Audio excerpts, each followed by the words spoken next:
Hi friends, screen మీద కొన్ని ఫొటోస్ని అయితే చూస్తున్నారు కదా. సో ఈ విధంగా టెక్స్ట్ ఫొటోస్ని ఎలా ఎడిటింగ్ చేసుకోవాలో ఫుల్గా ఎక్స్ప్లెయిన్ చేస్తాను. సో ప్లీజ్ ఈ వీడియోని ఎక్కడ స్కిప్ చేయకుండా ఎండ్ వరకు అయితే చూడండి. అలాగే మన ఛానల్ని సబ్స్క్రైబ్ చేసుకొని పక్కన ఉన్న బెల్ ఐకాన్ని ఆన్ చేసుకొని పెట్టుకోండి. అండ్ కింద డిస్క్రిప్షన్లో టెలిగ్రామ్ ఛానల్ లింక్ ఇచ్చాను. సో జాయిన్ అవ్వడానికి అయితే ట్రై చేయండి. అలర్ట్ మోషన్ యాప్ ఓపెన్ చేసుకోవాలి. ప్లస్ ఐకాన్ అయితే క్లిక్ చేసుకోండి. 9:16 రేషియో సెలెక్ట్ చేసుకొని సో బ్యాక్గ్రౌండ్ వచ్చేసి వైట్ కలర్ అయితే యాడ్ చేసుకోవాలి. క్రియేట్ ప్రాజెక్ట్ మీద అయితే ట్యాప్ చేసుకోండి. మనకి నెక్స్ట్ పేజ్ అయితే ఓపెన్ అవుతుంది. సో ఓపెన్ అయిన తర్వాత ఇక్కడ ప్లస్ ఐకాన్ అయితే ట్యాప్ చేసుకోండి మళ్ళీ. అండ్ టెక్స్ట్ ఆప్షన్ అయితే క్లిక్ చేసుకోండి. సో మీ నేమ్లో ఫస్ట్ లెటర్ అయితే యాడ్ చేసుకోవాలి. నేను ధోని సార్ నేమ్ తోటి ఎడిట్ చేస్తున్నాను కాబట్టి నేను డి అయితే యాడ్ చేశాను. సో పైన ఫాంట్ ఆప్షన్లోకి వెళ్ళేసి మీకు నచ్చిన ఫాంట్ అనేది సెలెక్ట్ చేసుకోండి. ఈ ఫాంట్ లింక్ నేను కింద డిస్క్రిప్షన్లో ప్రొవైడ్ చేస్తాను. సో అక్కడ నుంచి అయితే డౌన్లోడ్ చేసుకోండి. అండ్ ఇప్పుడు ఈ ఫాంట్ సైజ్ వచ్చేసి ఫుల్గా అయితే యాడ్ చేసుకోండి. సో ఫుల్ చేసుకున్న తర్వాతకి అండ్ ఇప్పుడు ఫాంట్ కలర్ వచ్చేసి బ్లాక్ కలర్ అయితే యాడ్ చేసుకోవాలి. రైట్ టిక్ మీద అయితే క్లిక్ చేసుకోండి. అండ్ ఇప్పుడు బ్యాక్ వచ్చిన తర్వాతకి మూవ్ అండ్ ట్రాన్స్ఫార్మ్ ఉంటుంది కింద. సో దాని అయితే ట్యాప్ చేసుకోవాలి. సో సైజ్ జూమ్ ఆప్షన్లోకి వచ్చేసుకొని సో మీకు ఎంతవరకు కావాలనుకుంటే జూమ్ అంతవరకు అయితే జూమ్ చేసుకోండి. అండ్ ఇప్పుడు టెక్స్ట్ని అయితే ఎగ్జాక్ట్గా సెట్ అయ్యే విధంగా అయితే ఎక్కడ కావాలో అక్కడ అయితే పెట్టేసుకోండి. సో అది మీ నేమ్ అయినా కావచ్చు. అండ్ ఇప్పుడు దీన్ని అయితే డూప్లికేట్ అయితే చేసుకోండి. ఇదే టెక్స్ట్ని సో డూప్లికేట్ చేసుకోవాలి. సో డూప్లికేట్ చేసుకున్న తర్వాతకి సో దీన్ని అయితే ఈ విధంగా జరుపుకోవాలి. సో ఇక్కడ ఇప్పుడైతే హెచ్ ఆప్షన్ అయితే వస్తుంది. సో సారీ, ఇక్కడ హెచ్ లెటర్ అయితే యాడ్ చేయాలి. హెచ్ అయితే యాడ్ చేశాను. సో యాడ్ చేసిన తర్వాతకి అండ్ అండ్ ఇప్పుడు ఇదే లెటర్ని అయితే డూప్లికేట్ అయితే చేసుకుందాం. సో డూప్లికేట్ చేసుకున్న తర్వాతకి సో మళ్ళీ దీని అయితే జరుపుకోవాలి ఈ విధంగా. సో జరుపుకున్న తర్వాతకి ఇక్కడ మనకి ఓ అనే లెటర్ అయితే కావాలి.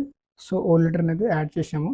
సో యాడ్ చేసిన తర్వాతకి అండ్ ఇదే లెటర్ని అయితే మళ్ళీ డూప్లికేట్ చేసుకోండి. సో డూప్లికేట్ చేసుకున్న లేయర్ని అయితే కిందకి అయితే జరుపుకోండి ఈ విధంగా. సో జరుపుకున్న తర్వాతకి అండ్ ఇదే లెటర్ని మళ్ళీ డూప్లికేట్ అయితే చేసుకోవాలి. అండ్ మళ్ళీ మూవ్ అండ్ ట్రాన్స్ఫర్ లెక్కలు వేసుకొని సో జరుపుకొని సో ఇక్కడైతే ఎన్ అయితే యాడ్ చేసుకోవాలి. సో ఎన్ యాడ్ చేసుకున్న తర్వాతకి అండ్ మళ్ళీ ఇదే లెటర్ని అయితే డూప్లికేట్ చేసుకొని సో మూవ్ అండ్ ట్రాన్స్ఫార్మ్లోకి వచ్చేసుకోవాలి మళ్ళీ. సో దీన్ని అయితే పక్కకి అయితే తిరుపుకోండి. సో ఇక్కడ మనకి లాస్ట్ లెటర్ అయితే ఐ వస్తుంది కదా. సో దాని అయితే ఇక్కడ యాడ్ చేసుకోండి. ఐ లెటర్ని అయితే యాడ్ చేసుకోవాలి. సో మనకి ఈ విధంగా అయితే ఉంటుంది. సో ఎన్ లెటర్ని క్లిక్ చేసుకోండి. సో ఎగ్జాక్ట్గా సెట్ అయ్యే విధంగా అయితే పెట్టేసుకోవాలి. సో మనకి ఈ విధంగా యాడ్ చేసుకున్న తర్వాత ధోని అనే నేమ్ అయితే క్రియేట్ చేసుకున్న తర్వాత ఇప్పుడైతే ఫోటోని అయితే యాడ్ చేసుకోవాలి. సో ప్లస్ ఐకాన్ని క్లిక్ చేసుకొని ఇక్కడ మీడియా ఆప్షన్ లెక్క అయితే వచ్చేసుకోండి. సో మీరు ఎవరి నేమ్ అయితే యాడ్ చేశారో సో వాళ్ళది ఒక ఫోటోని అయితే సెలెక్ట్ చేసుకోండి. నేనైతే ధోని సార్ ఫోటోని అయితే సెలెక్ట్ చేస్తున్నాను. సో ధోని సార్ నేమ్ కాబట్టి. అండ్ ఇప్పుడు బ్లెండింగ్ అండ్ ఒపాసిటీ ఉంటుంది కదా. సో దాన్ని అయితే ట్యాప్ చేసుకోవాలి. అండ్ ఇప్పుడు లైటర్ ఆప్షన్లోకి అయితే వచ్చేసుకోండి. స్క్రీన్ పెట్టుకోండి. సో మనకి ఈ విధంగా అయితే ఉంటుంది. సో దీన్ని అయితే బ్యాక్ వచ్చేసుకోవాలి. అండ్ ఇప్పుడు మళ్ళీ మూవ్ అండ్ ట్రాన్స్ఫార్మ్లోకి వచ్చేసుకోండి. సో ఫోటో సైజ్ని అయితే జూమ్ అయితే చేసుకోండి ఈ విధంగా. సో మనకి ఎంతవరకు కావాలనుకుంటే జూమ్ అంతవరకు అయితే చేసుకోండి. సో నేను ఏ విధంగా అయితే జూమ్ చేస్తున్నానో సో అంతవరకు అయితే జూమ్ చేసుకొని సో పైన మూవ్ అండ్ ట్రాన్స్ఫార్మ్లోకి వచ్చేసుకొని మీకు ఎక్కడ సెట్ అవుతుందో అక్కడ పెట్టేసుకుని ఈ విధంగా ఎక్కడ సెట్ అవుతుందో అక్కడ అయితే పెట్టేసుకోవాలి ఈ విధంగా. సో పెట్టేసుకున్న తర్వాతకి అండ్ ఇప్పుడైతే బ్యాక్ అయితే వచ్చేసుకోండి.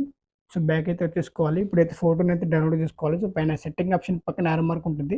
సో దాన్ని అయితే ట్యాప్ చేసుకోండి. అండ్ ఇక్కడ మనకి వీడియో ఆప్షన్లోకి అయితే ఉంటుంది. సో ఇప్పుడు మనకి ఇక్కడ చూసుకుంటే కింద కరెంట్ యాజ్ పిఎన్జీ ఉంది కదా. సో దాన్ని అయితే క్లిక్ చేసుకోండి. సో దాని మీదకి అయితే వచ్చేసుకోండి. కరెంట్ ఫ్రేమ్ యాజ్ పిఎన్జీ మీదకి అయితే వచ్చేసుకోవాలి. క్లిక్ చేసుకొని కింద ఎక్స్పోర్ట్ ఆప్షన్ మీద అయితే క్లిక్ చేసుకోండి. ఫోటో అనేది డౌన్లోడ్ అవుతుంది. So thanks for watching friends. Video నచ్చినట్లయితే ప్లీజ్ లైక్ చేసి సబ్స్క్రైబ్ చేయడానికి అయితే ట్రై చేయండి.